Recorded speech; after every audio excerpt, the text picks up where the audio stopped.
कल की कथा में आपने भगवती के द्वारा चंडकुंड संहार, शुंभ संहार की कथा सुनाई। अब आप मुझे पृथ्वी पर स्थित नदियों और तीर्थों के विषय में बताने की कृपा करें। अब व्यास जी कहते हैं कि हे राजन, पृथ्वी पर गंगा नदी सर्वश्रेष्ठ है।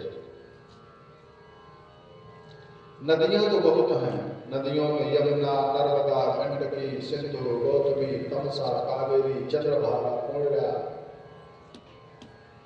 सरयू, ताप्ती तथा साबरमती आदि अनेक नदियां हैं। समुद्र में गिरने वाली नदियां पुण्यमयी हैं और समुद्र में न गिरने वाली नदियां अल्प पुण्य वाली हैं। तीर्थ पुष्कर, कुरुक्षेत्र, धर्मारण्य, प्रभास, प्रयाग, नैमिषारण्य और अर्बुदारण्य हैं। पर्वत श्रीशैल, सुमेर और गंधमादन पर्वत पवित्र क्षेत्र हैं। सरोवर में मानस सरोवर, बिंदुसर, अक्षोद सरोवर, पुण्य सरोवर हैं। और आश्रम बद्रिका आश्रम और सतयुपाश्रम, ये सब पुण्य क्षेत्र हैं। अतः हे राजन, तीर्थ, नदियां, पर्वत और आश्रम ये शरीर की शुद्धि करने के साधन हैं, परंतु मन की शुद्धि करने के ये साधन नहीं है। मन को तो शुद्ध केवल भगवती की कृपा या सत्संग से ही किया जा सकता है, भगवान नाम संकीर्तन से ही किया जा सकता है। अपने मन को भगवान के चरण शरण में लगाने से ही हमारे सभी कार्य सिद्ध होते हैं। भगवान में अपने मन को लगा करके उनके चरण में शरणागति करनी चाहिए। आइए एक भजन के माध्यम से। रे मन ये 2 दिन का मेला रहेगा, रे मन ये 2 दिन का मेला रहेगा, रे मन ये 2 दिन का मेला रहेगा, कायम का जग का झमेला रहेगा, रे मन ये 2 दिन का मेला रहेगा, कायम का जग का झमेला रहेगा, कायम का जग का झमेला रहेगा, रे मन ये 2 दिन का मेला रहेगा, कायम का जग का झमेला रहेगा। इस काम का ऊंचा जो महल तू बनाए, इस काम का ऊंचा महल तू बनाए, इस काम का लाखों का जोड़ा जाए, रथ हाथियों का हो, रथ हाथियों का झुंड इस काम आएगा, जैसा यहाँ आया वैसा ही जाए, जैसा यहाँ आया वैसा ही जाए, रे मन ये 2 दिन का मेला रहेगा, रे मन ये 2 दिन का मेला रहेगा, कायम जग का झमेला रहेगा, कायम जग का झमेला रहेगा, कायम जग का झमेला रहेगा। हे मन, यहाँ जो बस 2 दिन का ही मेला है, यह जीवन यहाँ हमेशा के लिए नहीं मिला है। इसलिए अपने जीवन को सुधारने के लिए भगवान की शरण में ही रहना चाहिए। यहाँ पर कोठी, बंगला, कार, गाड़ी जो कुछ भी है, यहाँ कुछ जो है साथ में जाने वाली नहीं है, सब कुछ यही रह जाएगी। इसलिए भगवान के चरण शरण में रह करके अपने मन को शरणागति, भगवान के शरणागति लगा करके उन्हीं की चरण शरण में रहना चाहिए। व्यास जी कहते हैं जनमेजय जी से कि हे राजन, तीर्थ आदि मन को शुद्ध करने में समर्थ होते तो गंगा के तट पर निवास करने वाले विश्वामित्र और वशिष्ठ सदस्य सभी संत हो जाते, और अगर गंगा तट पर रह करके ही मन शुद्ध होता तो विश्वामित्र और वशिष्ठ सदस्य संत भी द्रोह भय भाव युक्त होकर के वशिष्ठ ने विश्वामित्र को बद्ध होने का और साथ दिया था, और विश्वामित्र ने भी वशिष्ठ को आदि होने का, आदि नाम का पक्षी होने का साथ दिया था, और दोनों ने 10,000 वर्षों तक आपस में युद्ध करते रहे। दोनों मुनि श्रेष्ठों ने इस कारण से आपस में साफा-साफी करके कलह और पैर ठान लिया था। यह प्रश्न जनमेजय जी व्यास जी से पूछते हैं कि हे प्रभु, वशिष्ठ जी और विश्वामित्र जी आपस में किस कारण से साफा-साफी किए थे, एक दूसरे को साथ क्यों दिए थे? व्यास उवाच हरिश्चंद्रो नृपश्रेष्ठ त्रिशंकुतनयः पुरा बभूव रघुवंशीयो रामचंद्रस्य पूर्वजः। व्यास जी कहते हैं कि हे राजन, पूर्व काल में सूर्यवंश में त्रिशंकु के पुत्र हरिश्चंद्र नामक एक श्रेष्ठ राजा हुए थे, जो श्री रामचंद्र जी के पूर्वज थे। वे राजर्षि संतानहीन थे। राजा हरिश्चंद्र को संतान नहीं थी, अतः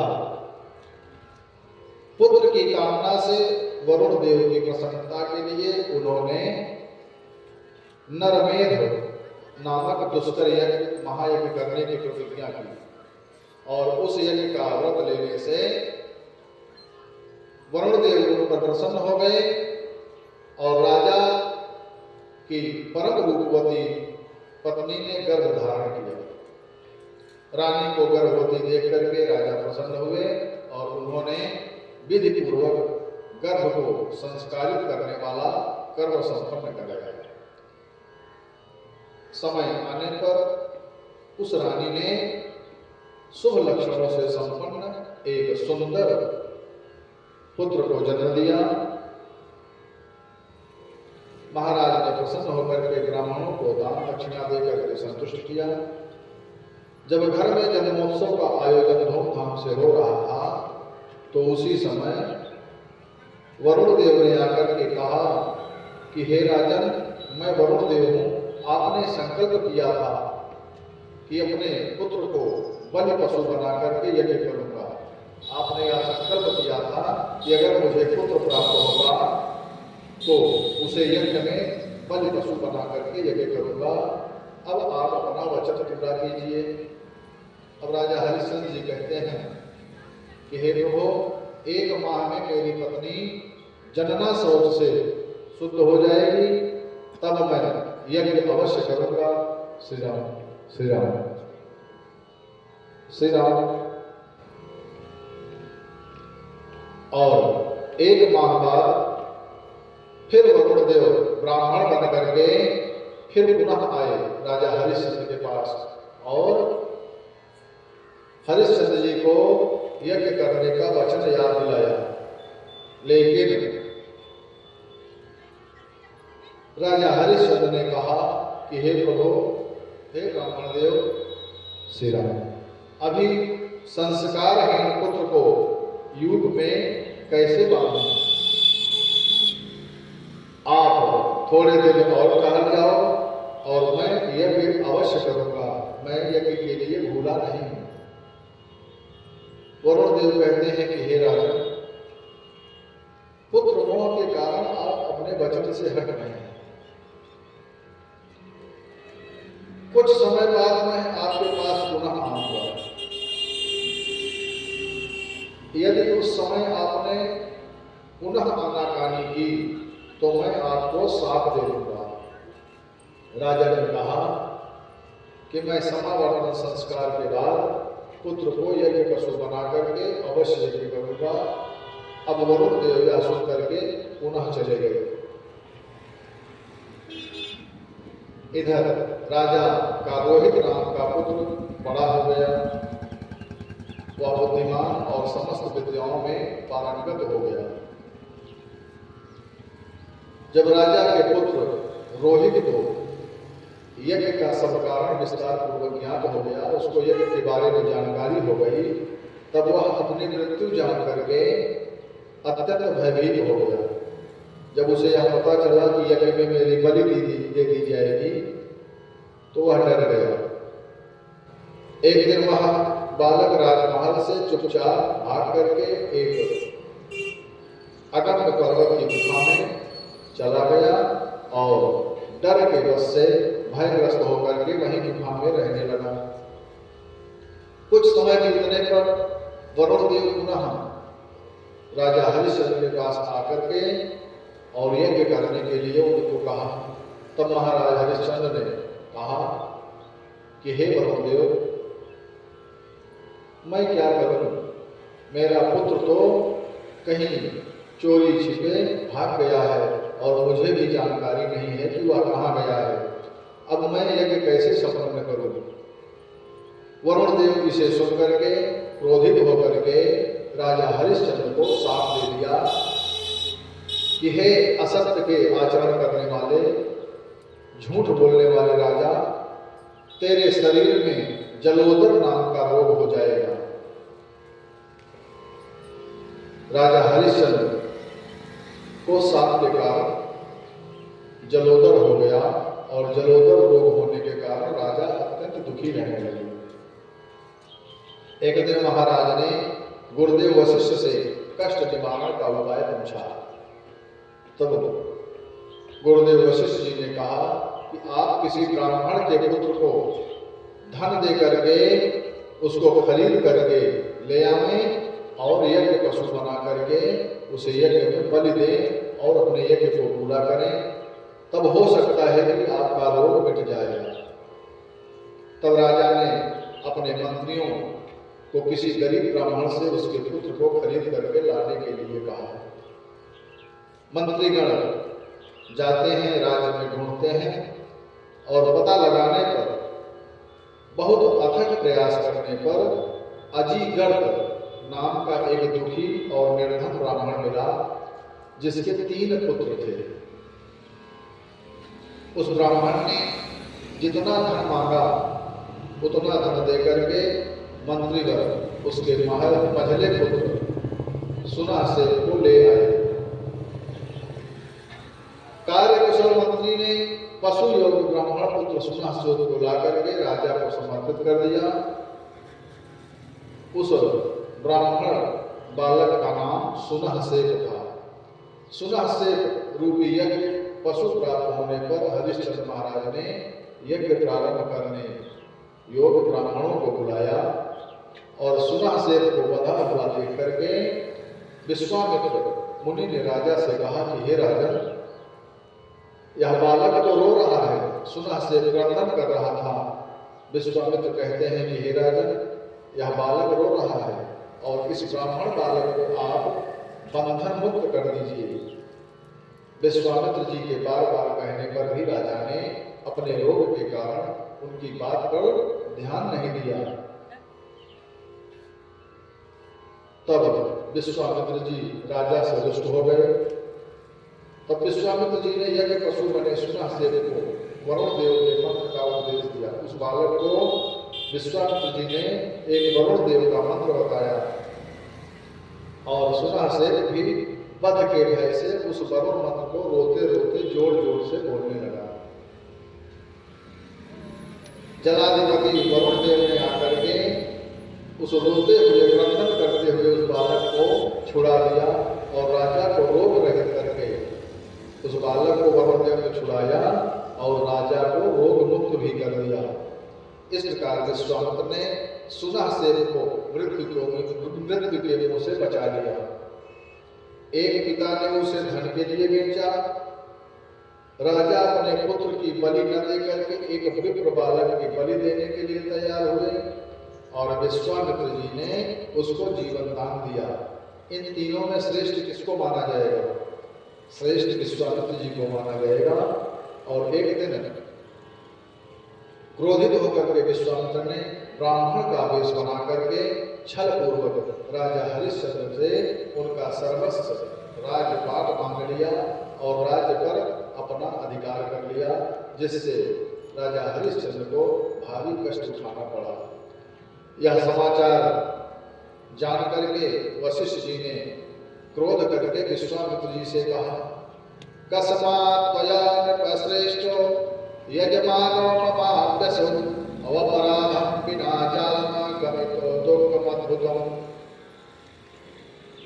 वशिष्ठ जी कहते हैं कि हे जालिम, तुमने मेरे यजमान नृपश्रेष्ठ हरिश्चंद्र को बिना अपराध के महान कष्ट में क्यों डाल दिया है?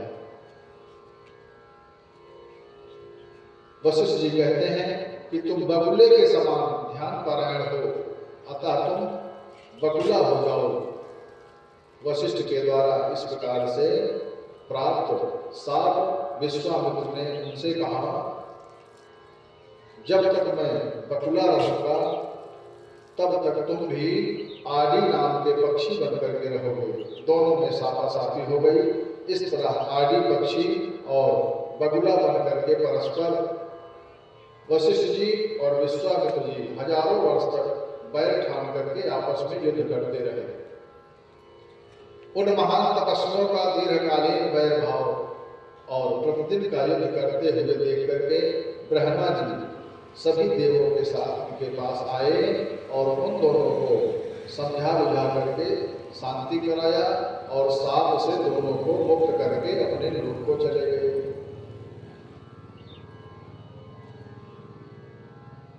व्यास जी कहते हैं कि हे राजन, जब श्री वशिष्ठ जी जो ब्रह्मा के पुत्र हैं और दूसरे श्री विश्वामित्र जी जो साक्षात नारायण श्री राम के पथ प्रदर्शक बने, उन श्रेष्ठ संतों में भी जब काम और क्रोध का ऐसा व्यवहार देखा गया है, तो सामान्य प्राणी की क्या बात है? जब ऐसे ऐसे महान तपस्वी ऋषिगण ऐसी छोटी बातों पर लड़ते झगड़ते रहे, तो हम साधारण प्राणियों की क्या हाल? आज संसार के प्राणी भी इसी उलझन में फंसे हैं, एक दूसरे के बैर भाव में ही फंसे हैं। इसलिए हमें ईर्ष्या द्वेष नहीं करना चाहिए, एक दूसरे से मिलजुल करके रहना चाहिए। आज का प्राणी भी उलझन में ही फंसा है। आज उलझन में उलझी है दुनिया। किस उलझन में दुनिया उलझी है? आइए एक भजन के माध्यम से जानने का प्रयास करते हैं। आज उलझन में उलझी है दुनिया, कोई समझाने वाला नहीं है। आज उलझन में उलझी है दुनिया, कोई समझाने वाला नहीं है। आज उलझन में उलझी है दुनिया, कोई समझाने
आज दुनिया इसी उलझन में फंसी है कि हम क्या करें क्या न करें।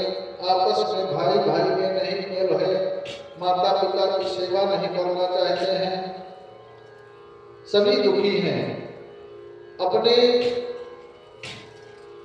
दुख से व्यक्ति उतना दुखी नहीं है जितना अपने पड़ोसी, अपने बगल वाले या अपने इष्ट मित्र के सुख से दुखी है। व्यक्ति ईर्ष्या द्वेष में ही परेशान है और कोई समझाने वाला भी नहीं है इनको कि कोई ईर्ष्या द्वेष ना करे। अगर भाई भाई में मेल है तो ज्यादातर लोग ईर्ष्यावश प्रयास करते हैं कि भाई भाई में मेल ना रह जाए। कुछ पड़ोसी ऐसे भी होते हैं कि अगर आप 2 भाई हैं या 4 भाई हैं और आपस में मेल मिलाप से रह रहे हैं तो पड़ोसी को देखा नहीं जाएगा, वह प्रयास करेगा कि आपके परिवार में विघ्न ईर्ष्या द्वेष पैदा ही होता है। अगर आपके यहाँ भाई भाई में नहीं जम रही है तो ये कोई नहीं चाहेगा कि भाई भाई में सामंजस्य बनवा दिया जाए। लोग लड़ाने में ही ज्यादा परेशान रहते हैं। तो इसी उलझन में दुनिया परेशान है, कोई सही मार्ग बताने वाला नहीं है।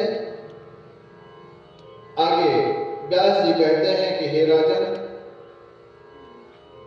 जनमेजय जी से कि वन में विश्वामित्र रूपी ब्राह्मण कहने लगा कि हे राजा, हरिश्चंद्र आप धूप से परेशान हो गए हैं, आप पवित्र नदी में स्नान करके अपने पितरों देवों का तर्पण करके यथाशक्ति इस पवित्र तीर्थ में दान दे करके श्री राम। राजा हरिश्चंद्र के सत्य और दान की भी परीक्षा की कथा आती है। व्यास जी कहते हैं कि हे राजन, एक बार राजा हरिश्चंद्र ने राजसूय यज्ञ का आयोजन किया और उस यज्ञ में गुरु वशिष्ठ की पूजा करके यज्ञ का होता बनाया और यज्ञ के समापन पर वशिष्ठ जी का बहुत सम्मान किया।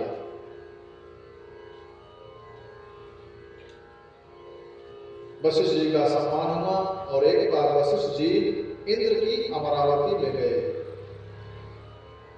वहीं पर ऋषि विश्वामित्र भी पहुंचे थे और वहां पर विश्वामित्र वशिष्ठ जी से पूछते हैं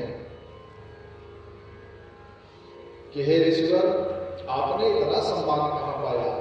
आपके पास तो बड़ी धन संपदा एकत्रित हो गई है, इतना अधिक सम्मान आपको कहां मिला? वशिष्ठ उवाच यजमानोऽस्ति मे राजा हरिश्चन्द्रः प्रतापवान् राजसूयः कृतस्तेन राज्ञा प्रवरदक्षिणः। तब वशिष्ठ जी कहते हैं विश्वामित्र जी के पूछने पर कि हे ऋषिवर, परम प्रतापी राजा मेरे यजमान हैं और उन्होंने प्रचुर दक्षिणा वाला राजसूय यज्ञ किया है। उनके जैसा सत्यवादी, दृढ़व्रती दानी, धर्मपरायण तथा प्रजा को प्रसन्न रखने वाला दूसरा राजा नहीं है। हे विश्वामित्र जी, उन्हीं के यज्ञ में मुझे यहाँ पूजा प्राप्त हुई है। आप मुझसे बार बार क्यों पूछ रहे हैं? मैं आपसे सत्य तथा यथार्थ कह रहा हूँ। हरिश्चंद्र के समान सत्यवादी, दानी, पराक्रमी तथा परम धार्मिक राजा न तो हुआ है और ना ही होगा। इसे सुनकर के विश्वामित्र जी कहते हैं कि हे मुनिवर, आप लोभवश उस कपटी हरिश्चंद्र की प्रशंसा कर रहे हैं। क्या मुझे उस हरिश्चंद्र के बारे में जानकारी नहीं है? वह तो लोभी है, कपटी है। कामी क्रोधी लालची इन सो भक्ति न हो, और भक्त करे कोई सूरमा जाति पाति कुल कोय। हे वशिष्ठ जी, राजा हरिश्चंद्र के बारे में मुझे जानकारी है। उस कपटी ने संकल्प करके वरुण देव का यज्ञ नहीं किया था। आप शर्त लगा लीजिए कि यदि मैं उसे मिथ्याभाषी और दान न देने वाला न प्रमाणित कर दूं तो मेरा अर्जित सभी गुण नष्ट हो जाए, अन्यथा आपका सारा अर्जित गुण नष्ट हो जाए। इस प्रकार दोनों मुनि विवाद करते करते अपने आश्रमों को लौट गए।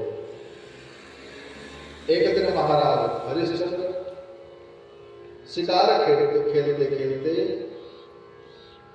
जंगल में गए और वहां पर उन्होंने एक कामनी को रोते हुए देखा। उस स्त्री को रोती देख करके राजा ने उसका परिचय और रोने का कारण पूछा। उस स्त्री ने कहा कि हे राजन, मेरा नाम कामिनी है। मेरे रोने का कारण है कि मेरे लिए वन में तपस्या करने वाले मुनि विश्वामित्र मुझे कष्ट दे रहे हैं। अब महाराज हरिश्चंद्र कहते हैं कि मैं उनको समझा बुझा करके कहूंगा कि वे तुमको परेशान न करें। उससे ऐसा कह करके राजा विश्वामित्र जी के पास जाकर के प्रणाम करके हाथ जोड़ करके कहते हैं कि हे मुनिवर, आप इतनी कठिन तपस्या करके अपने शरीर को क्यों कष्ट दे रहे हैं? आप किस प्रयोजन से तपस्या कर रहे हैं, बताइए हमें। मैं आपकी अभिलाषा अवश्य पूरी करूंगा। आपको मेरे राज्य में किसी भी कामना के लिए उग्र तप करने की आवश्यकता नहीं है। विश्वामित्र जी राजा के इस वचन से असंतुष्ट हुए और मन में सोचने लगे कि राजा तपस्या को निरर्थक बता रहा है, जबकि तपस्या ही सर्वोत्तम व्यवस्था है। महाराज हरिश्चंद्र के इस व्यवहार से कुपित होकर के मुनि विश्वामित्र ने राजा से वशिष्ठ जी की वार्ता को मन में रख करके बदला लेने का मन बना लिया। अब विश्वामित्र जी ने एक महादानव को भयानक सुअर बना करके राजा हरिश्चंद्र के बगीचे में भेज दिया और वहां जाकर के वह सुअर महाशब्द करता हुआ, शोर मचाता हुआ, रक्षकों को भयभीत करता हुआ मालती, जूही और कदम्बों के लताओं वृक्षों को तोड़ता हुआ अनेक बगीचे को वृक्षों को उजाड़ता हुआ साक्षात काल के समान तेज वाला वह सुअर जब बाणों से मारे जाने पर भी त्रस्त नहीं हुआ और रक्षकों को पीड़ित करता रहा, तब वे रक्षक अत्यंत भय से पीड़ित होकर के राजा हरिश्चंद्र के शरण में गए और भय से व्याकुल तथा थर-थर कांपते हुए रक्षकगण राजा हरिश्चंद्र से रक्षा कीजिए ऐसे गुहार लगाने लगे। महाराज ने घबराए रक्षकों से भयभीत होने का जब कारण पूछा, तब रक्षक कहने लगे कि हे महाराज, एक महान बलवान सुअर ने हमारे द्वारा लाठी, पत्थरों और बाणों से भी रोके जाने पर पूरे वन को नष्ट कर दिया है। अब वन के रक्षकों के कहने पर महाराज कुपित होकर के अपने शस्त्र लेकर के घोड़े पर सवार होकर के बगीचे में आ गए और वहां पर उजड़े वन को देख करके और उस विशाल काय सुअर को देख करके राजा ने क्रोधित होकर के उस सुअर पर बाणों से प्रहार किया। प्रहारों को बचाता हुआ वह सुअर राजा की तरफ आकर उसे लांघता हुआ तीव्र गति से जंगल की तरफ भागने लगा और राजा भी घोड़े पर सवार होकर के उस पर तेज बाणों से प्रहार करने लगे। वह सुअर अपने को बचाता हुआ भाग करके वन में छिप गया। इस तरह ले गया बहुत दूर, राजा यदि व्याकुल होता है, अवोझल हुआ दुर्गम जंगल में, जहां जाना मुश्किल होता है। महाराज हरिश्चंद्र सुअर का बहुत दूर तक पीछा करने से भूख प्यास से व्याकुल हो गए और मार्ग भी भूल गए, रास्ता भी भूल गए। थक करके हताश होकर के सोचने लगे कि अब मैं कहाँ जाऊं। भूख प्यास से प्राण निकलने को हैं। तभी कुछ दूर चलने पर एक नदी दिखाई दी। राजा ने घोड़े को पानी पिलाया और खुद भी जल पी करके अपने को परम संतुष्ट महसूस किया। उसी समय वहां पर विश्वामित्र एक वृद्ध ब्राह्मण का रूप बना करके आ गए। राजा ने ब्राह्मण को प्रणाम किया। ब्राह्मण कहने लगे कि हे राजन, आप इस निर्जन वन में किस उद्देश्य से आए हैं? कृपा करके अपने आने का कारण बताएं। महाराज कहते हैं कि हे ब्राह्मण देव, एक मायावी सुअर ने हमारा बगीचा नष्ट कर दिया और उसी का वध करने के लिए मैं उसके पीछे पीछे इस घने जंगल में आ गया हूं। मेरी सेना और मेरे सेवक सभी पीछे छूट गए हैं और मैं रास्ता भी भूल गया हूं। मेरा नाम हरिश्चंद्र है।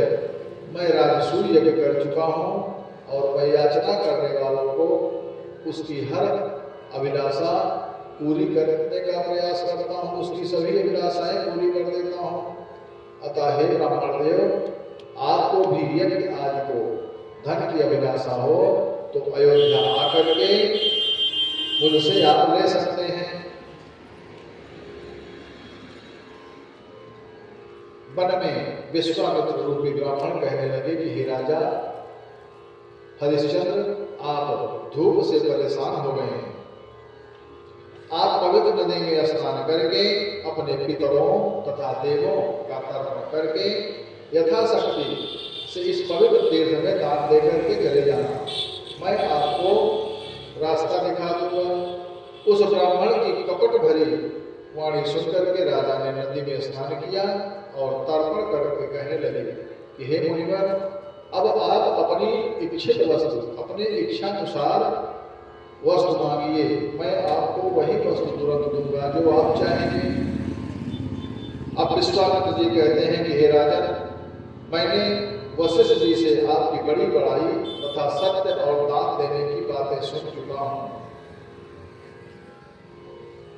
अतः हे राजन, आज मेरे पुत्र का विवाह है और आप उसके लिए मुझे धन प्रदान कर दें।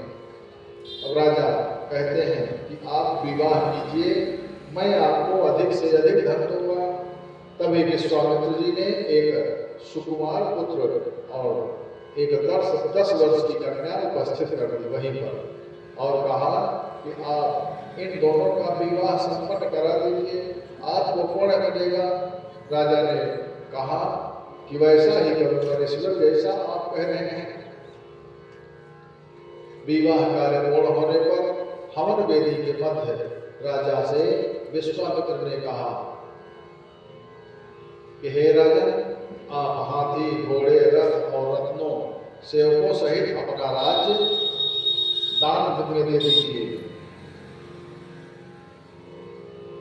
मुनि की बातें सुनते ही उनकी माया से मोहित होने के कारण बिना कुछ सोचे विचारे राजा ने अकस्मात कह दिया कि हे ऋषिवर, हे ब्राह्मण देव, मैंने आपको सारा राज्य दे दिया। इसके पश्चात परम निष्ठुर विश्वामित्र ने उनसे कहा कि हे राजन, आपने अपना सारा राज्य मुझे दे दिया तो मैंने पा लिया, और हे राजेंद्र, अब दान की सांगता सिद्धि के लिए उसके योग दक्षिणा भी दीजिए। अगर आपने दान दिया है तो दान देने के बाद सांगता दी जाती है, सांगता दक्षिणा भी दीजिए, क्योंकि दक्षिणा रहित दान व्यर्थ होता है। अगर हम कोई दान देते हैं और दान के साथ में दक्षिणा नहीं रखते हैं तो वह दान व्यर्थ होता है। दान का पूर्ण फल प्राप्त करने के लिए आप यथोचित दक्षिणा भी दीजिए।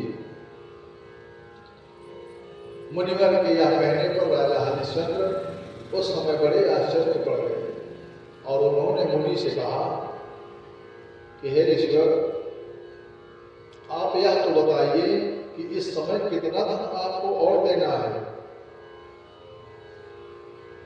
हे साधो, दक्षिणा के रूप में निष्क्रिय द्रव्य का परिमाण बता दीजिए। आप निश्चित रहिए, दान की पूर्णता के लिए मैं वह दक्षिणा अवश्य दूंगा आपको, आप जितना कहेंगे।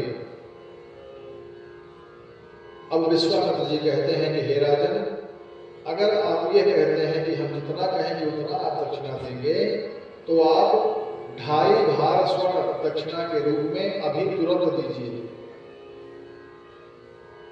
अब महाराज ने वह धन भी मैं आपको दूंगा ऐसा वचन ऋषिगढ़ से कह दिया।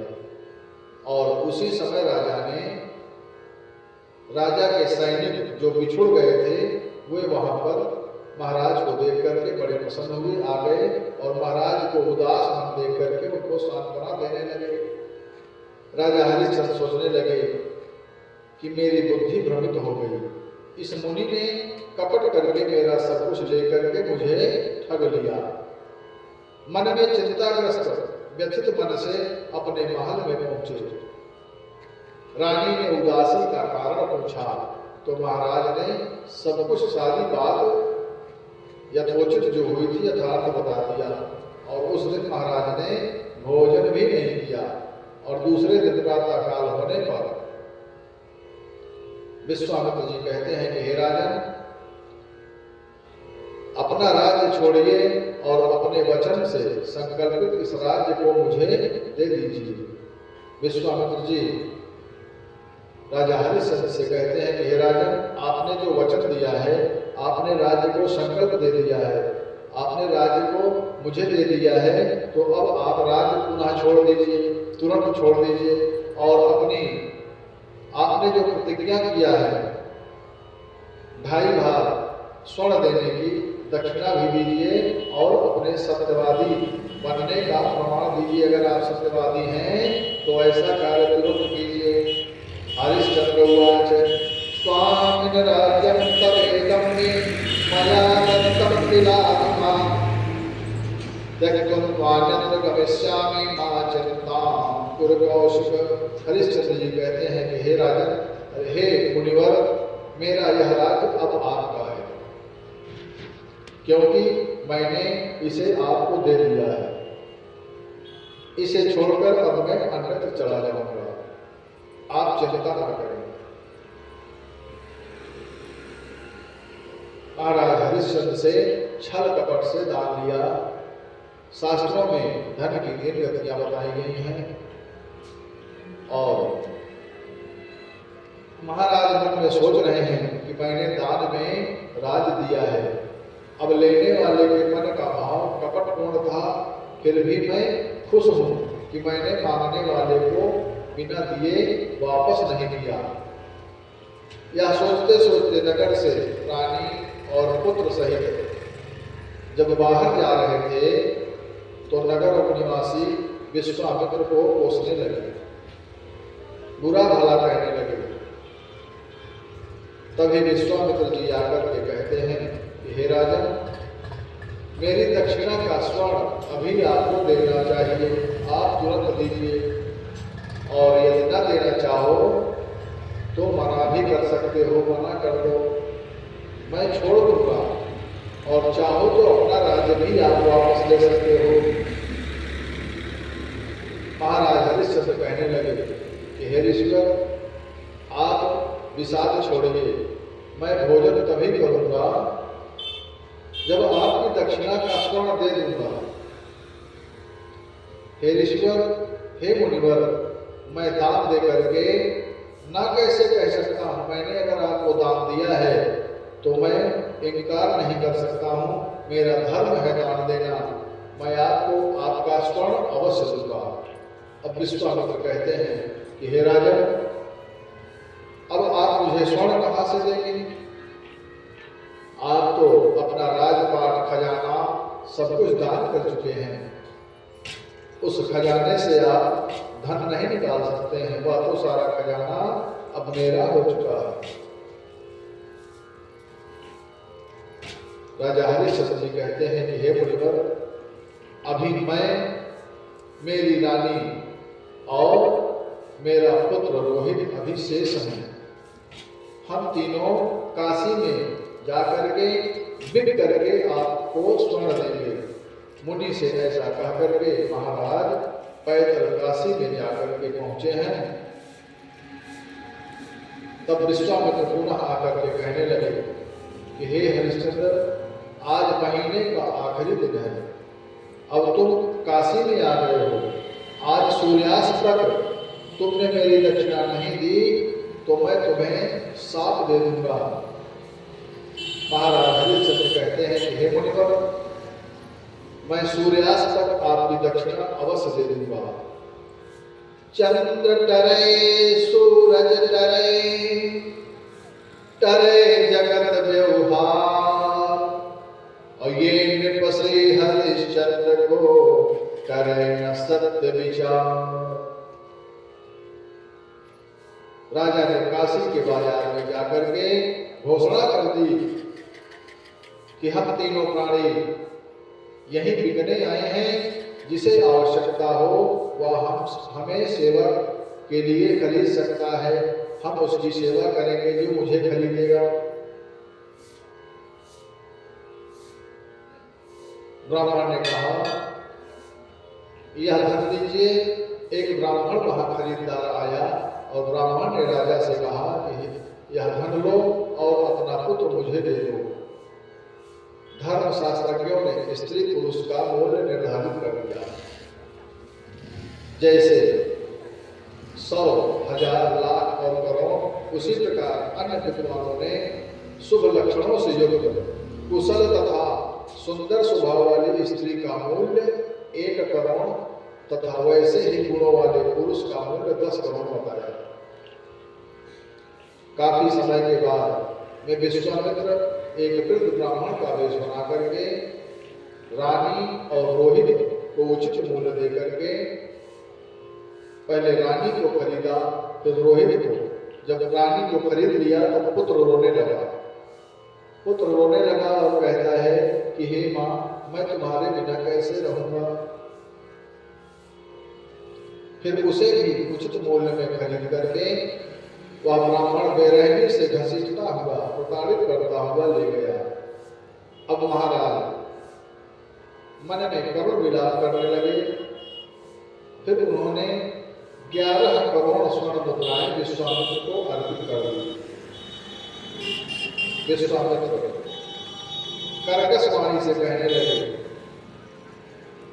कि हे राजन, दिन का चौथा प्रहर उपस्थित है और यदि सूर्यास्त तक मेरी पूरी दक्षिणा नहीं मिली तो मेरा साथ झेलने के लिए तुम तैयार रहना। शोक संतप्त महाराज बाजार में जाकर के कहने लगे कि सूर्यास्त से पहले कोई मुझे सेवक के रूप में खरीदना चाहे तो मैं बिकने के लिए तैयार हूं। तभी वहां पर हाथ में मोटी लाठी लेकर के उस स्थान पर शीघ्र ही वहां एक चांडाल का रूप धारण करके धर्मदेव आ पहुंचे और उस चांडाल के शरीर से दुर्गंध आ रही थी। उसका वक्ष भयानक था, उसकी विशाल दाढ़ी थी, उसके दांत बड़े बड़े थे और वह बड़ा निर्दयी लग रहा था। उसका नराधम तथा भयावने चांडाल के शरीर का वर्ण काला था और उसका उदर पेट लंबा था। वह बहुत मोटा था। उसने अपने हाथ में एक जर्जर लाठी ले रखी थी और वह शवों की मुंडों की मालाओं से अलंकृत था। और महाराज हरिश्चंद्र कहते हैं कि हे मुनिवर, मुझे किसी दूसरे आदमी को बेच दो। तो विश्वामित्र कहते हैं कि जब तुमको खरीदने ग्राहक आ गया है, फिर उससे धन लेकर के उसके सेवक बन करके मेरा धन मुझे क्यों नहीं दे रहे हो तुम? तो राजा कहते हैं कि हे मुनिवर, मैं चांडाल के साथ कैसे रह पाऊंगा? मैं आपकी शरण में हूं प्रभु, आप जैसा कहेंगे मैं वैसा ही करूंगा। विश्वामित्र जी चांडाल से कहते हैं कि इधर आओ और तुम इसका मुझे क्या मूल्य दोगे? मुझे इससे कोई प्रयोजन नहीं है, तुम इसे ले जाओ, मुझे तो सिर्फ धन से प्रयोजन है। उन उनके इस कहने पर चांडाल के मन में प्रसन्नता आई और विश्वामित्र के पास तत्काल आकर के वह उनसे कहने लगा कि 10 योजन विस्तीर्णे प्रयागस्य च मंडले भूमिरत्नमयी कृत्वा दास्ये देहं तुझोत्तमम्। चांडाल कहता है कि हे दिलवर, प्रयाग के 10 योजन विस्तार वाले मंडल की भूमि को रत्नमय करा करके मैं आपको दे दूंगा और इसके विक्रय से आपने मेरा यह महान कष्ट दूर कर दिया। इसके पश्चात स्वर्ण मणि और मोतियों से युक्त हजारों प्रकार के दिए गए रत्नों को ब्राह्मण विश्वामित्र ने प्राप्त किया और उसी समय जब उस प्रवीर नामक चांडाल को लेकर के हरिश्चंद्र को लेकर के चला और राजा से कहा कि तुम्हें सदैव मेरी आज्ञा का पालन करना होगा तथा मृत व्यक्ति ग्रहण करना तुम्हारा एकमात्र कार्य होगा। उसी समय सहसा अंतरिक्ष में एक आकाशवाणी हुई कि हे राजा, आपने मेरी दक्षिणा दे दी और अब आप ऋण से मुक्त हो गए हो, तुम निश्चिंत रहो। विश्वामित्र जी कहने लगे कि हे राजन, अब आपका कार्य इस प्रवीर नामक चांडाल की आज्ञा का पालन करना ही होगा। ऐसा कहकर के धन को लेकर के वहां से चले गए। विश्वामित्र के चले जाने पर वह चांडाल राजा को बांध करके प्रताड़ित करता हुआ घर ले गया और जंजीर से बंधे राजा को घर में बंद कर दिया। चंडाल के घर में रहते हुए राजा हरिश्चंद्र अन्न जल का त्याग करके अपने इस समय होने वाले कष्ट पर विचार करते हैं कि मैं राजा था, मेरी रानी, मेरा लाडला पुत्र और मंत्री आदि सभी से आज मैं अलग होकर के कष्ट पा रहा हूँ। यह मेरे पता नहीं किस जन्म का प्रारब्ध है। मेरी रानी और मेरा प्यारा पुत्र जाने किस दशा में होंगे। ऐसे मन में विचार करते हुए राजा हरिश्चंद्र कुंठित हो रहे हैं और अपने आप को कोस रहे हैं। अब उधर चांडाल ने 5वें दिन राजा को मुक्त किया और श्मशान पर जाकर के मृत व्यक्ति के वस्त्र लेने का आदेश दिया कि तुमको काशी के दक्षिण भाग वाले श्मशान से कभी हटना नहीं है और न्यायपूर्वक अपना कार्य करते रहना है।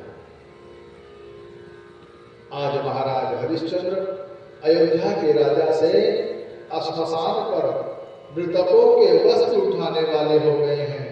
समय बड़ा बलवान होता है, समय समय की बात है। कभी राजा रंग हो जाता है और कभी रंग राजा हो जाता है। महाराज हरिश्चंद्र ने काशी के दक्षिण भाग के श्मशान घाट पर अपना चांडाल द्वारा बताया गया कर्म करने लगे और वहां दिन रात भयंकर चीख पुकार मची रहती। हाय बेटा, हाय पिताजी, हाय पतिदेव जी। श्मशान पर यही तो होता है, हाय गुरुदेव आदि आवाजों से, धुएं से, सियारिनों कुत्तों से भरा रहता था। अधजले कुर्दों की दुर्गंध, धुआं से श्मशान दूषित रहता, दुर्गंध आती थी। ऐसे वातावरण में राजा हरिश्चंद्र कष्ट में जीवन व्यतीत करते हुए अपने मालिक का काम करने लगे। महाराज हरिश्चंद्र अपने पुत्र, रानी, मंत्री और प्रजाजनों का चिंतन करके दुखी होते हैं कि मेरा कैसा अनिष्टकारी समय आ गया है। मेरा अनिष्टकारी समय प्रारब्ध के अनुसार आ गया है।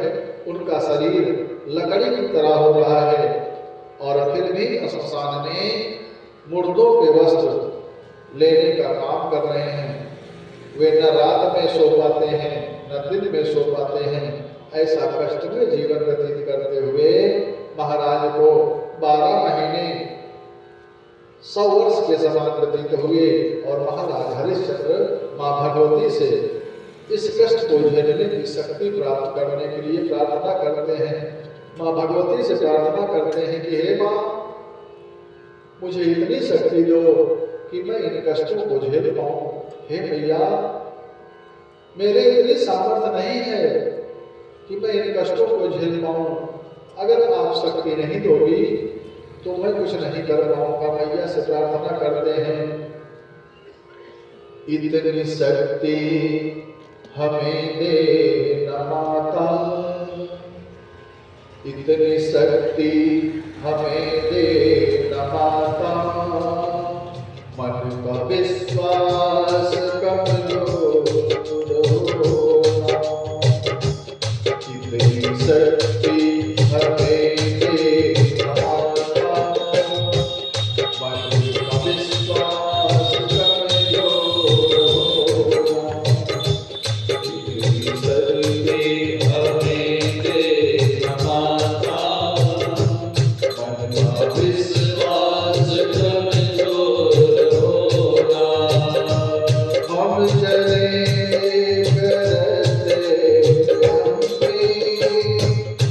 भूल कर भी कोई भूल होना, हम चले रहते हमसे, भूल कर भी कोई भूल होना, इतनी शक्ति हमें दे न माता, मन का विश्वास कमजोर होना, इतनी शक्ति हमें दे न माता, मन का विश्वास कमजोर होना, कोई ज्ञान के हो अंधेरे, तो हमें ज्ञान की रोशनी दे,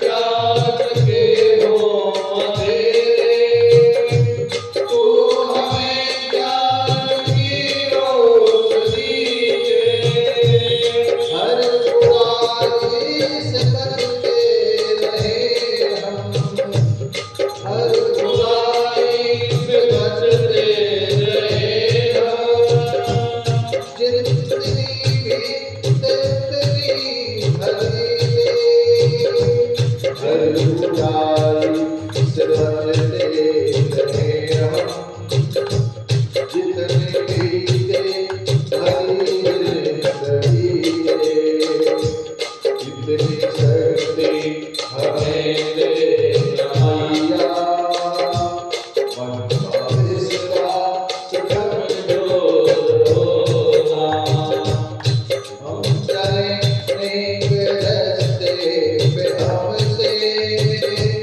भूल कर भी कोई भूल होना, हम चले नेक रास्ते पे हमसे, भूल कर भी कोई भूल होना, बैर होना किसी से किसी का, बैर होना किसी से किसी का, भावना मन में बदले होना, बैर होना किसी का किसी से, भावना मन में बदले होना, हम चले नेक रास्ते पर हमसे, भूल कर भी कोई भूल होना, हम चले नेक रास्ते पर हमसे, भूल कर भी कोई भूल होना, इतनी शक्ति हमें दे न माता, मन का विश्वास कमजोर होना, इतनी शक्ति हमें दे न माता, मन का विश्वास कमजोर होना, मन का विश्वास कमजोर होना। बोले जगत जननी जगदम्बा की जय। विश्वामित्र की प्रेरणा से एक दिन बालकों के साथ खेलते हुए रोहित को महाराज हरिश्चंद्र के पुत्र को काले नाग ने डस लिया और वहीं उसी समय वह बालक भूमि पर गिर पड़ा और रोहित को मृत देख करके भय से व्याकुल होकर के सभी बालक शीघ्रता पूर्वक ब्राह्मण के घर गए और रोहित की माता के सामने खड़े होकर के कहने लगे कि हे विप्रदासी, हे ब्राह्मण की दासी, आपका पुत्र हम लोगों के साथ खेलने के लिए बाहर गया हुआ था और वहां पर उसे सांप ने काट लिया है, जिससे उसकी मृत्यु हो गई है। बालकों की इस बात को सुनकर के रानी पछाड़ खा करके गिर पड़ती है और गिर करके रोने लगी। ब्राह्मण से कहने लगी कि हे ब्राह्मण देवता, मेरा पुत्र सर्पदंश से मृत्यु को प्राप्त हो गया है, आप मुझे उसके पास जाने के लिए आज्ञा दे दीजिए। ब्राह्मण कहता है, मेरे दुष्टा, सायंकाल के समय रोना दरिद्रता प्रदान करने वाला होता है। तू सायंकाल के समय रो रही है, यह जानते हुए तुम रुदन कर रही हो और मेरे घर का कार्य नहीं कर रही हो। अपने स्वामी के काम की उपेक्षा करके तू अपने पुत्र को देखने जाना चाहती है। महारानी उस ब्राह्मण के घर का संपूर्ण कार्य करते हुए और अपने पुत्र के लिए रुदन करने लगी और ब्राह्मण से कहती है कि हे मालिक, आप मुझ पर कृपा करें, मुझे अपने पुत्र को देखने की आज्ञा दे दो। वह दुष्ट ब्राह्मण कहता है कि मुझे तेरे पुत्र से क्या प्रयोजन है, मुझे तेरे पुत्र से कोई मतलब नहीं है। तुम मेरे घर का काम करो और नहीं तो मैं तुझे कोड़ों से मार मार के तेरी खाल उतार दूंगा। ब्राह्मण रानी को जाने नहीं दे रहा है। काम करने के बाद ब्राह्मण ने रानी को जाने की आज्ञा दी। पहले संपूर्ण कार्य करवा लिया। उधर बालक मरा हुआ पड़ा है, लेकिन रानी की परीक्षा हो रही है। वो बगैर पूरे कार्य करने के बगैर जाने नहीं देता है।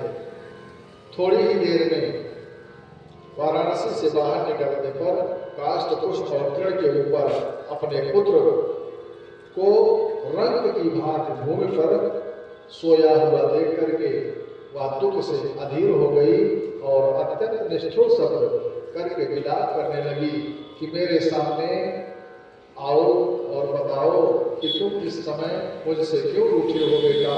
हे पुत्र, तुम क्यों रूठ गए हो? पहले तुम बार बार मैया मैया कहते थे, ऐसा कहकर के मेरे सामने नित्य आया करते थे। इसके बाद लड़खड़ाते हुए पैरों से कुछ दूर जा करके वहां मूर्छित होकर के वहीं गिर पड़ती है।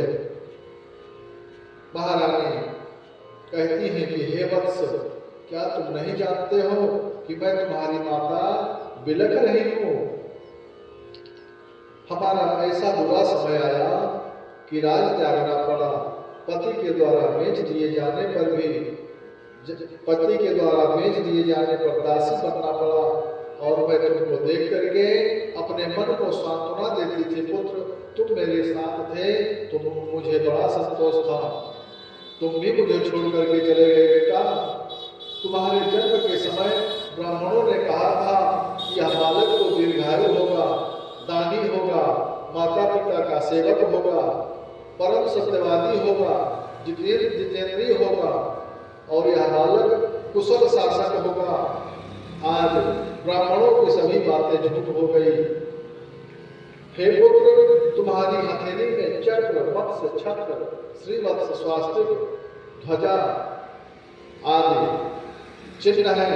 और हे पुत्र, अन्य जो भी शुभ लक्षण तुम्हारे हाथ में विद्यमान हैं, वे सब इस समय निष्फल हो गए। इस प्रकार रानी को करोड़ विराम करते हुए देख करके नगर के द्वारपाल जाग गए और रानी से पूछने लगे कि तुम कौन हो, किसकी पत्नी हो, कहाँ रहती हो और तुम्हारा पति कहाँ है? इस समय आधी रात में यहाँ पर किस कारण से रो रही हो? जो जन्मा है वह अपना भोग करके अवश्य ही यहाँ से जाएगा ही। वासांस जीर्णान यथा विहाय नमान गृह्णाति नरो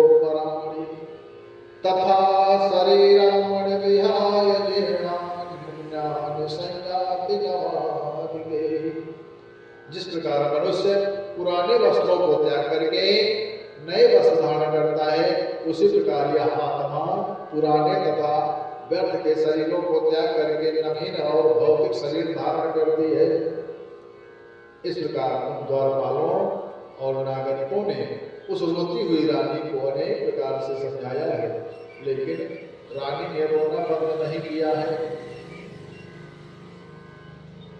बहुत समझाने पर, बार बार समझाने पर जब रानी रोना बंद तो कर दिया, परंतु उनकी बातों प्रश्नों का कोई उत्तर नहीं दिया और चुप होकर के बैठी रही। तब अपने किसी भी प्रश्न का उत्तर न पा करके नगर के नागरिक और पहरेदार सोचने लगे कि मालूम होता है यह कोई बालकों को मारने वाली राक्षसी मालूम होती है, इस बालक को मार करके यहाँ लाई है, अब यहाँ एकांत में इसको खाएगी। अब सभी ने यही बात सत्य मान करके उसे बालों से पकड़ करके घसीटते हुए चांडाल के पास ले गए और कहा कि हे चांडाल, इस बालघातनी को हमने मृत बच्चे के साथ जंगल में देखा है, आप अभी इसका वध करवा दीजिए। अब चांडाल कहने लगा कि आपने इस दुष्टा को पकड़ करके जनता जनार्दन का भला किया है, अब आप यहाँ से चले जाइए, मैं इसका अवश्य वध करवाऊंगा। जो मनुष्य ब्राह्मण, स्त्री, बालक तथा गाय का वध करता है, स्वर्ण की चोरी करता है, आग लगाता है, मार्ग में अवरोध उत्पन्न करता है, मदिरा पान करता है और गुरु पत्नी के साथ व्यभिचार करता है और श्रेष्ठ जनों के साथ विरोध भाव रखता है, उसका वध कर देने से पुण्य प्राप्त होता है। वह चांडाल कह रहा है। ऐसे कार्य में तत्पर ब्राह्मण का अथवा स्त्री का भी वध करने में दोष नहीं लगता है, अतः इसका वध मेरी दृष्टि में उचित है। ऐसा कह करके चंडाल ने दृढ़ बंधनों से बांध करके और केस पकड़ करके उन्हें रस्सियों से पीटा और इसके बाद उसने हरिश्चंद्र को बुला करके उनसे कठोर वाणी में कहा कि हे दास, इस पापात्मा स्त्री का तत्काल वध कर दो, इसमें सोच विचार बिल्कुल मत करो।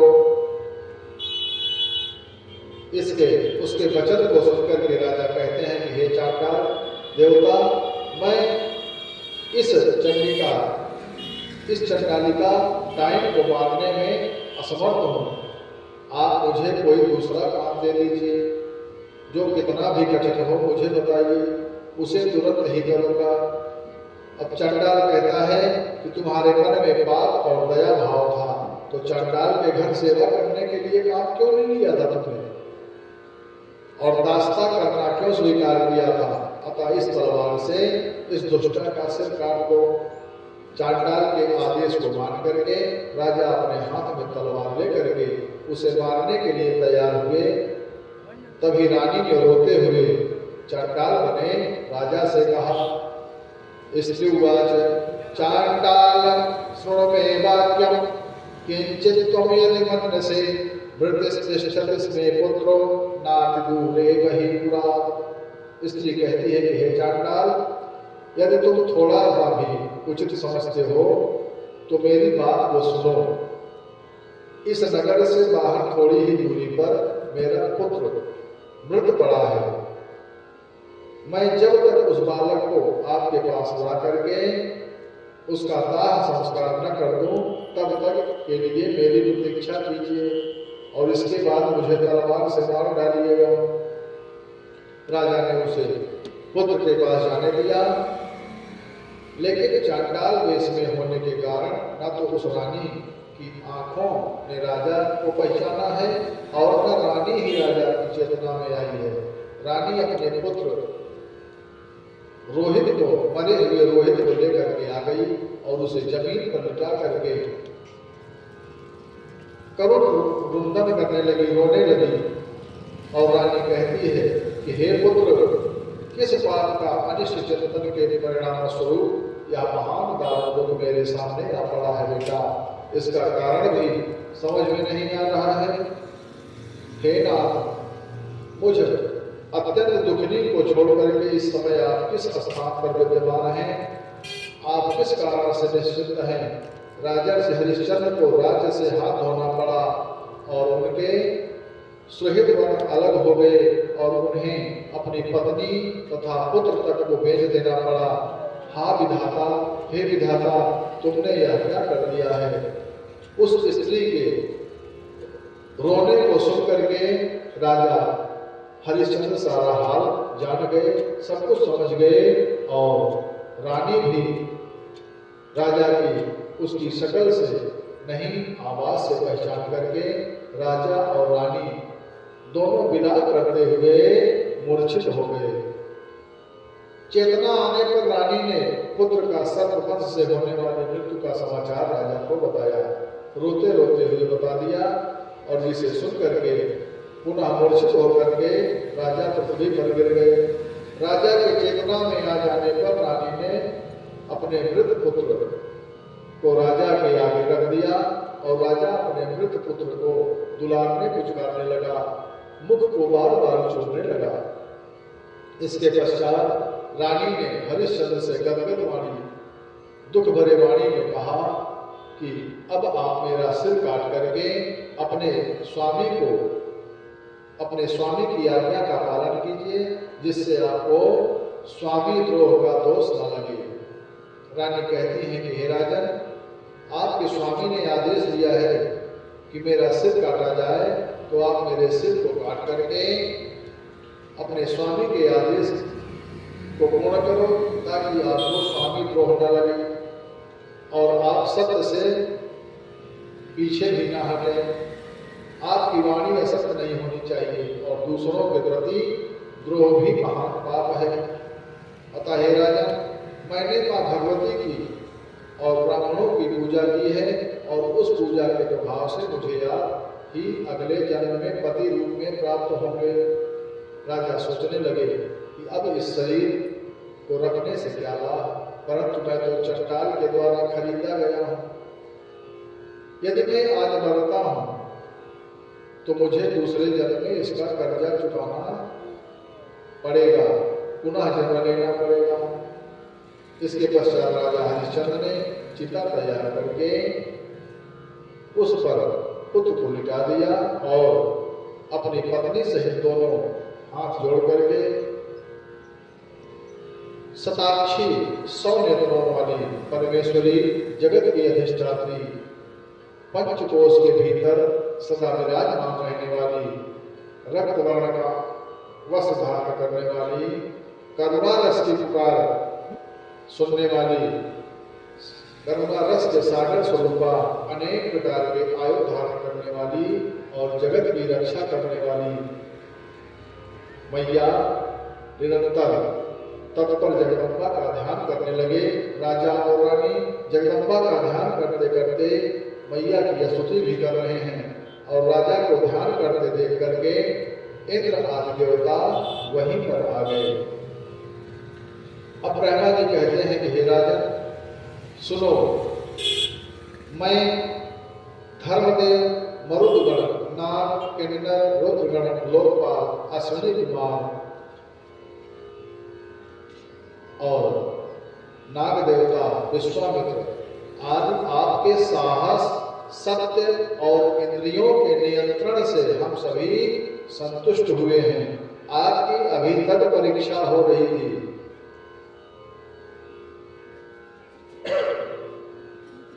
अतः हे राजन, आपने स्त्री पुत्र सहित सनातन लोकों पर विजय प्राप्त कर ली है। अतः अब आप अपनी महारानी तथा पुत्र सहित सादर स्वर्ग के लिए प्रस्थान कीजिए। तभी चिता के मध्य सोए हुए रोहित के ऊपर अमृत रूपी वर्षा प्रारंभ हो गई और जिससे रोहित महारानी और महाराज वस्त्राभूषणों से दिव्य देवताओं जैसे विग्रह वाले हो गए। तब इंद्र कहने लगे, हे सत्यवादी हरिश्चंद्र जी, अब आप अपनी भार्या महारानी शैव्या और पुत्र रोहित सहित स्वर्ग के लिए प्रस्थान करने के लिए तैयार हो जाइए। इसे सुनकर के राजा इंद्र से कहने लगे, हरिश्चंद्र उवाच, देवराजानुज्ञातः स्वामिना स्वपतेन हि अकृत्वा निष्कृतिं तस्य नारोच्युवे सुरालयम्। हे देवराज, आपने स्वामी चंडाल से बिना आज्ञा प्राप्त किए और बिना उनका प्रत्युपकार किए मैं स्वर्गलोक नहीं जाऊंगा।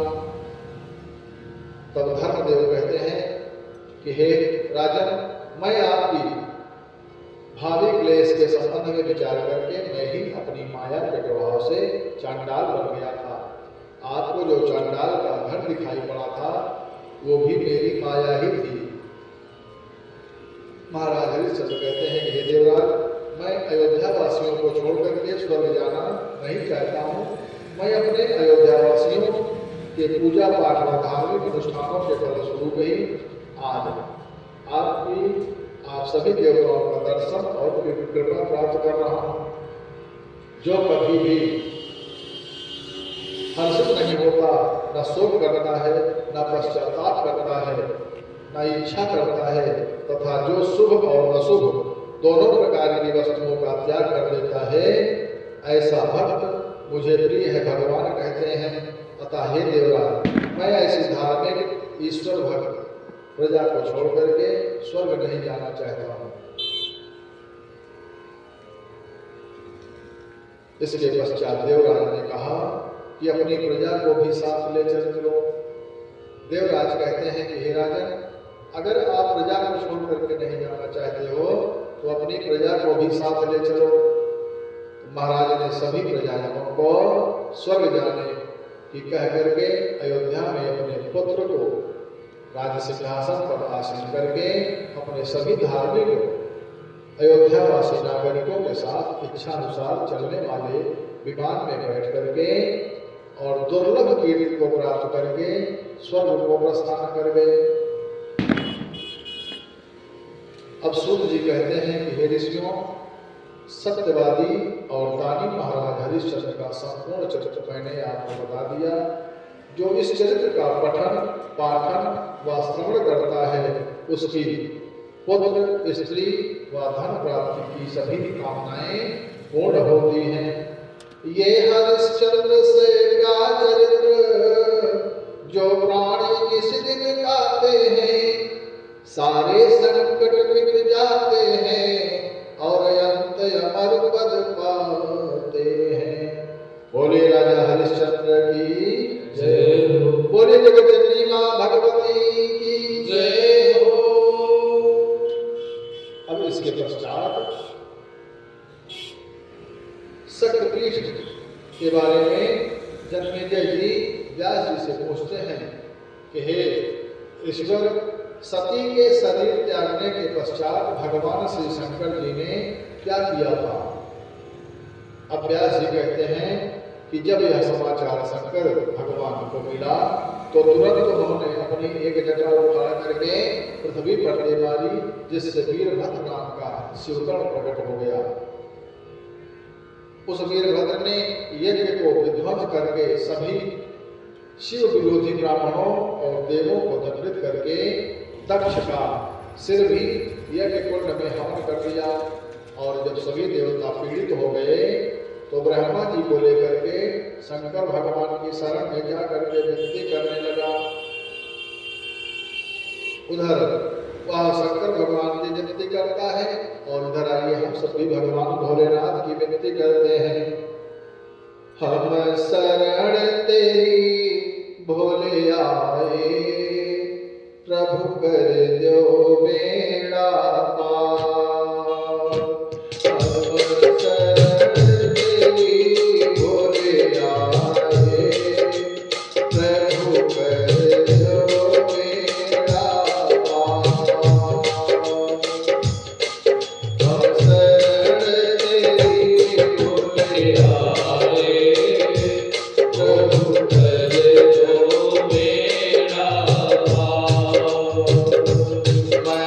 भाग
दक्ष को शिक्षा के लिए दंड दिया है, तब भगवान देवताओं को सांत्वना दे करके कैलाश से दक्ष यज्ञ में पधारे हैं और कहने लगे हैं कि मैं संसार का प्रधान कारण आत्मा ईश्वर साक्षी स्वयं प्रकाश तथा उपाधि से रहित हूँ। मैं ही ब्रह्मा और शंकर हूँ। मैं ही अपनी गुणमयी माया का आश्रय लेकर के संसार की उत्पत्ति स्थिति तथा प्रलय करता हूँ और हम तीनों एक ही हैं। हमें किसी को भेद नहीं समझना चाहिए।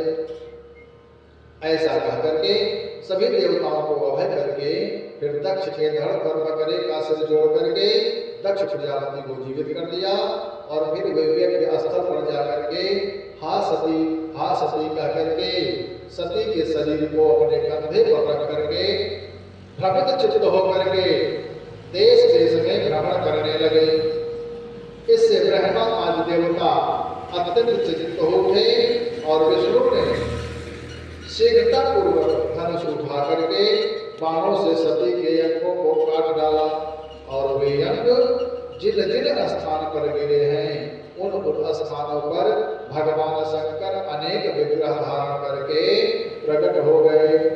इसके पश्चात शिव ने देवताओं से कहा कि जो लोग इन स्थानों पर महान श्रद्धा के साथ भगवती शिवा की आराधना करेंगे उनके लिए कुछ भी दुर्लभ नहीं रहेगा, क्योंकि उन स्थानों पर साक्षात भगवती पराम्बा जगत जननी अपने अंगों में सदा निहित है। और जो मनुष्य इन स्थानों पर पुरस्चरण करेंगे, भगवती का जप करेंगे, पाठ करेंगे, पूजन करेंगे, उनके मंत्र विशेष रूप से माया बीज मंत्र अवश्य सिद्ध हो जाएंगे। व्यास जी कहते हैं कि हे जन्मेजय 108 सिद्ध पीठ हैं और उन स्थानों पर उतनी ही परमेश्वरी देवियां कही गई हैं। भगवती सती के अंगों से संबंधित पीठों को मैंने बतला दिया। साथ ही इस पृथ्वी तल पर और भी अन्य जो प्रमुख स्थान है प्रसंग वस्तु का भी वर्णन कर दिया। विधान के अनुसार इन पीठों की यात्रा करनी चाहिए तथा पितरों को संतृप्त करना चाहिए। इसके पश्चात विधि पूर्वक मां भगवती की पूजा करनी चाहिए। फिर भक्ष और भोज पदार्थों से ब्राह्मणों, सुवासिनी स्त्रियों, कुमारिकाओं तथा बटकों आदि को तृप्त करना चाहिए। जो मनुष्य इन देवी के सिद्ध पीठों की प्रसन्न मन से यात्रा करता है उसके पितर 1000 कल्पों तक महत्तर ब्रह्मलोक में निवास करते हैं और अंत में वह भी परम ज्ञान प्राप्त करके संसार सागर से मुक्त हो जाता है तथा देवी लोक में निवास करके मुक्त हो जाता है। व्यास जी कहते हैं कि हे राजन, अब आप सुनिए, अब मैं देवी पीठों का वर्णन करता हूं जिनके श्रवण से मनुष्य पाप रहित हो जाता है। जितनी देवी पीठ हैं मैं उनका वर्णन कर रहा हूं और इनका नाम सुन करके, इनका दर्शन करके जीव परम सिद्ध हो जाता है। सिद्धि की अभिलाषा रखने वाला तथा ऐश्वर्य की कामना करने वाले पुरुष के लिए पुरुषों के द्वारा जिन जिन स्थानों पर इन देवी की उपासना तथा इनका ध्यान किया जाना चाहिए उन स्थानों को मैं तत्वपूर्वक बता रहा हूँ। वाराणसी में गौरी के मुख में निवास करने वाली देवी विशालाक्षी प्रतिष्ठित है और नैमिषारण्य में वे लिंग धारणी नाम से कही गई हैं। नैमिषारण्य में लिंग धारणी नाम की देवी हैं और प्रयाग में ललिता तथा गंधमादन पर्वत पर कामुकी नाम से देवी उत्पन्न हैं और वे दक्षिण मानसरोवर में कुमुदा तथा उत्तर मानसरोवर में सभी कामनाएं पूर्ण करने वाली भगवती विश्वकामा कही गई हैं। उन्हें गोमत्र पर देवी गोमती, मंदराचल पर कामचारिणी, चैत्र में मलोत्का, हस्तिनापुर में जयंती, कान्यकुल में गौरी तथा मलयाचल पर रंभा कहा गया है। वे भगवती एकाग्र पीठ पर कीर्तिमती नाम वाली कही गई हैं। लोग उन्हें विश्वपीठ पर विश्वेश्वरी और पुष्कर में पुरुहूता नाम वाली कहते हैं। और वे देवी केदार पीठ में सन्मार्गदायिनी, हिमवत्पृष्ठ पर नंदा, गोकर्ण में भद्रकर्णिका, स्थानेश्वर में भवानी, बिल्वक में बिल्वपत्रिका, श्रीशैल पर माधवी तथा भद्रेश्वर में भद्रा कही गई हैं। उन्हें वाराह पर्वत पर जया, कमलालय में कमला, रौद्रकूट में रुद्राणी, कालंजन में काली, सालग्राम में महादेवी, शिवलिंग में जलप्रिया, महालिंग में कपिला और माकोट में मुकुटेश्वरी कहा गया है। वे भगवती मायापुरी में कुमारी, संतान पीठ में ललितांबिका, गया में मंगला और पुरुषोत्तम क्षेत्र में विमला कही गई हैं। और वे सहस्त्राक्ष में उपलाक्षी, हिरण्याक्ष में महोत्पला, विपाशा में अमोघाक्षी, पुंडवर्धन में पाडला, सुपार्श में नारायणी, त्रिकूट में रुद्र सुंदरी, विपुल क्षेत्र में विपुला, मलयाचल पर देवी कल्याणी, सह्याद्रि पर्वत पर एक वीरा और हरिश्चंद्र में चंद्रिका, राम तीर्थ में रमणा, यमुना में मृगावली, कोट तीर्थ में कोटवी, माधववन में सुगंधा, गोदावरी में संध्या, गंगा द्वार में रतिप्रिया, शिवकुंड में शुभानंदा, देविका तट पर नंदिनी, द्वारका में रुक्मणी, वृंदावन में राधा, मथुरा में देवकी, पाताल में परमेश्वरी, चित्रकूट में सीता, विंध्याचल पर विंध्यवासिनी, करवीर क्षेत्र में महालक्ष्मी, विनायक क्षेत्र में देवी उमा और वैद्यनाथ धाम में आरोग्या, महाकाल में माहेश्वरी, उष्ण तीर्थों में अभया तथा विंध्य पर्वत पर नितंबा और मांडव क्षेत्र में मांडवी तथा माहेश्वरीपुर में स्वाहा नाम से प्रतिष्ठित हैं। ये देवी छकछेद में प्रचंडा, अमरकंटक में चंडिका, सोमेश्वर में परारोहा, प्रभास क्षेत्र में पुष्करावती, सरस्वती क्षेत्र में देवमाता और समुद्र तट पर पारावारा हैं। महालय में महाभागा और पयोषणी में पिंगलेश्वरी नाम से प्रसिद्ध हैं। और वे कृतसौध क्षेत्र में सिंहिका, कार्तिक क्षेत्र में अतिशांकरी, उत्पलावर्तक में लोला, सोनभद्र नदी के संगम पर सुभद्रा, सिद्धवन में माता लक्ष्मी, भरताश्रम तीर्थ में अनंगा, जलंधर पर्वत पर विश्वमुखी और किष्किंधा पर्वत पर तारा, देवदारुण वन में पुष्टि, काश्मीर मंडल में मेधा, हिमाद्री पर देवी भीमा और विश्वेश्वर क्षेत्र में तुष्टि, कपाल मोचन तीर्थ में शुद्धि और कामारोहण तीर्थ में माता और शंखोद्वार तीर्थ में धारा और पिंडारक तीर्थ में धृति नाम से विख्यात है। चंद्रभागा नदी के तट पर कला, अच्छोद क्षेत्र में शिवधारणी, पेड़ा नदी के किनारे अमृता, बदरीवन में उर्वशी, उत्तर पूर्व प्रदेश में औषधि और कुशद्वीप में कुशोदका, हेमकूट पर्वत पर मन्मथा और कुमुदवन में सत्यवादिनी, अश्वतीर्थ में बंदनिया, वैष्णव पाले में क्षेत्र में निधि, वेदवदन तीर्थ में गायत्री, भगवान शिव के सानिध्य में पार्वती और देवलोक में इंद्राणी, ब्रह्मा के मुखों में सरस्वती, सूर्य के बिंब में प्रभा तथा मातृकाओं में वैष्णवी नाम से कही गई हैं। और सतियों में अरिंधति, अप्सराओं में तिलोत्तमा और सभी शरीरधारियों के चित्र में ब्रह्म कला नाम से शक्ति प्रसिद्ध हैं। व्यास जी कहते हैं कि हे राजन, जो मनुष्य इन देवी के इन सिद्ध पीठों का मनन, पठन और पाठन करता है वह धन्य हो जाता है। इन 108 नामों के जप से अभी जो मैया के 108 नामों तीर्थों का नाम लिया गया, इन नामों के जप से अनेक लोग सिद्ध प्राप्त कर चुके हैं।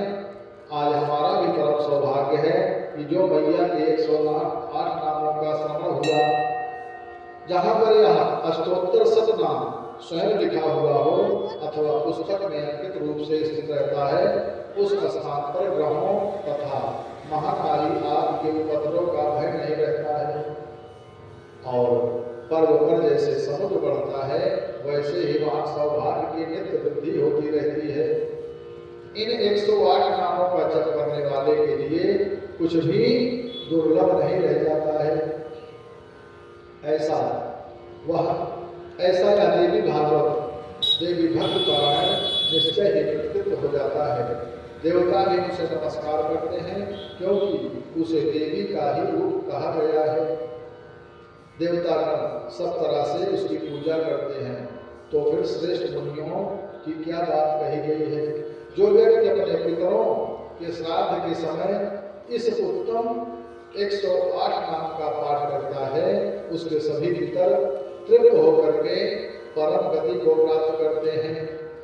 अष्टोत्तर शतैन नामों को जो प्राणी निस दिन गाते हैं, धन धान मिले उनको जग में, फिर देवलोक को जाते हैं। मैया के 108 नामों का हमें प्रतिदिन पाठ करना चाहिए, इससे हमारे सभी दुख दूर हो जाते हैं। अब आज की कथा श्रीमद् देवी भागवत महापुराण की कथा यहीं पर विश्राम होती है। कथाएं तो बहुत हैं, कथाएं कभी पूरी नहीं हो सकती हैं। मैया के 108 नामों का चिंतन करके, स्मरण करके, और अब कथा का विश्राम यहीं पर करते हैं। व्यास जी कहते हैं कि हे जन्मेजय, इस प्रकार मैंने तुमको यह दुर्लभ आख्यान श्रवण करा दिया। गौरी उत्पत्ति का यह प्रसंग सभी कामनाओं की पूर्ति करने वाला है। आपने जो कुछ भी पूछा था, मैंने वह प्रसंग संक्षेप में आपको स्मरण करा दिया है। कथा पूर्ण कभी नहीं हो सकती है। संपूर्ण कथा न कोई सुना पाया है, न कोई सुना पाएगा। हरि अनंत हरि कथा अनंता। जैसे भगवान को कोई नहीं जान सकता है, वैसे उनकी कथा कोई पूर्ण नहीं कर सकता है। जगत जननी माता की पूजा अर्चना करने के साथ, जगत जननी माता की पूजा अर्चन करने के साथ अपनी जगत धात्री माता जी की पूजा करनी चाहिए। हमें सिर्फ जगत जननी की ही पूजा नहीं करनी चाहिए। हमें जिन मैया ने जन्म दिया है, सर्वप्रथम वो हमारी मैया है, वही हमारी देवी है, वही हमारी भगवान है। पहले हमको उनकी पूजा करनी चाहिए। हम जिन मैया को देख रहे हैं, जिन्होंने हमें जन्म दिया है, सर्वप्रथम वही हमारी मैया है। इसलिए माँ भगवती की पूजा तो करनी ही चाहिए, लेकिन जिन भगवती ने हमको जन्म दिया है, उनकी भी पूजा करनी चाहिए। माँ की दुआ कभी खाली नहीं जाती, माता दुआएं या बददुआ कोई ईश्वर से भी टाली नहीं जाती। 4 बेटों का माँ पालन करती है, लेकिन उन चारों से एक माँ पाली नहीं जाती। इसलिए हमें अपने माता पिता का विशेष ध्यान देना चाहिए। हम एक बार पूजा पाठ में कमी कर दें चलेगा, लेकिन अपने माता पिता की सेवा में कमी करेंगे तो बिल्कुल नहीं चलेगा। माँ बाप से बढ़कर जग में कोई दूजा नहीं खजाना। माँ बाप से बढ़कर जग में कोई दूजा नहीं खजाना। माँ बाप से बढ़कर जग में कोई दूजा नहीं खजाना है।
माने दिन रात तुझे तेरी माने पाँव पर तुझे बुलाया दिन रात तुझे तेरी माने पाँव पर तुझे झुलाया वो खुद की लेट सोई सूखे में तुझे सुलाया वो खुद की देह में सोई सूखे में तुझे सुलाया तू कोई भी दुख सहले पर तू कोई भी दुख सहले पर माँ को नहीं कभी भुलाना माँ बाप से बढ़ कर जग में कोई नहीं पहचाना माँ बाप की शरण से बढ़कर कोई स्वर्ग नहीं पूजा सब छोड़ के बंदे तीरथ कर ले माँ बाप की पूजा इस जन्म मरण के जग से चाहे कर मोती पाना माँ बाप से बढ़कर जग में कोई दूजा नहीं खजाना माँ से कम नहीं होता है तेरे खास पिता का दर्जा माँ से कम नहीं होता है तेरे खास पिता का दर्जा कोई भी झुका नहीं पाया अपने माँ बाप का कर्जा बड़ा कर्ज है तुझ पर इनका तेरा फर्ज है कर्ज चुकाना बड़ा कर्ज है तुझ पर इनका तेरा फर्ज है कर्ज चुकाना माँ बाप से बढ़कर इस जग में कोई दूजा नहीं बना जिसने तुझे जन्म दिया दिल उसका नहीं दुखाना जिसने तुझे जन्म दिया दिल उसका नहीं दुखाना दिल उसका नहीं दुखाना बोले अपने अपने माता पिता की जय हो बोले जगत जननी माँ परम्बा जगदम्बा की जय हो बोले माँ गहन मैया की जय हो बोले श्री शिव शक्ति नारायण महायज्ञ की जय हो बोले अपने अपने माता पिता की जय हो बोले गुरुदेव भगवान की जय हो जय जय श्री राधे जय जय श्री सीताराम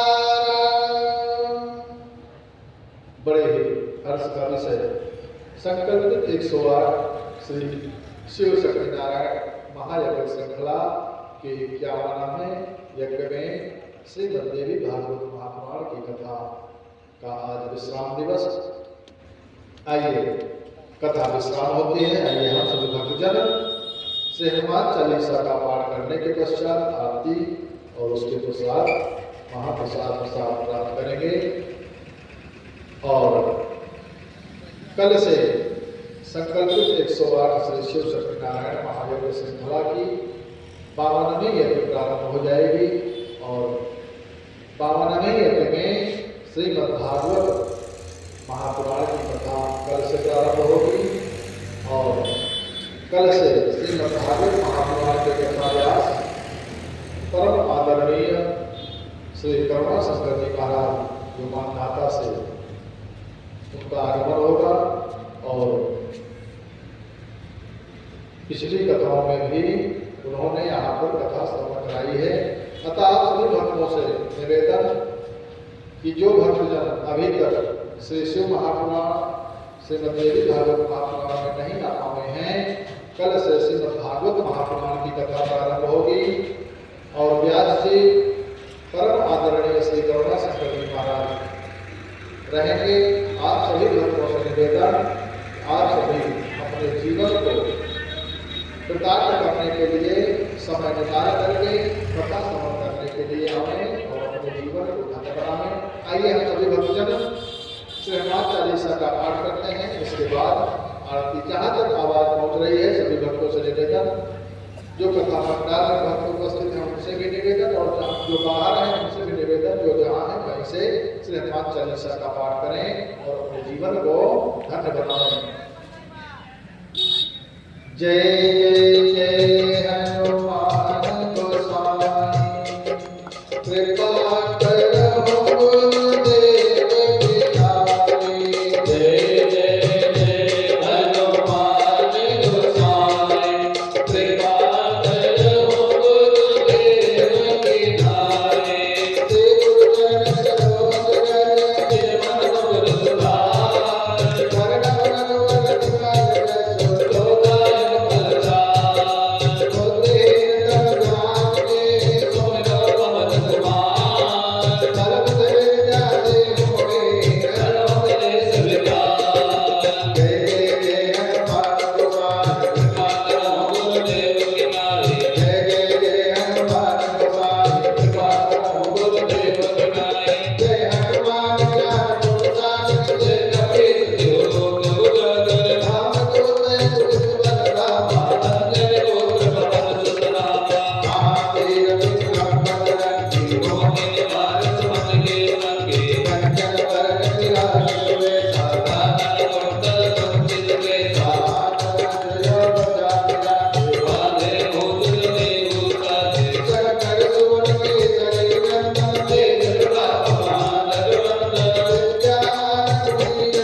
Yeah.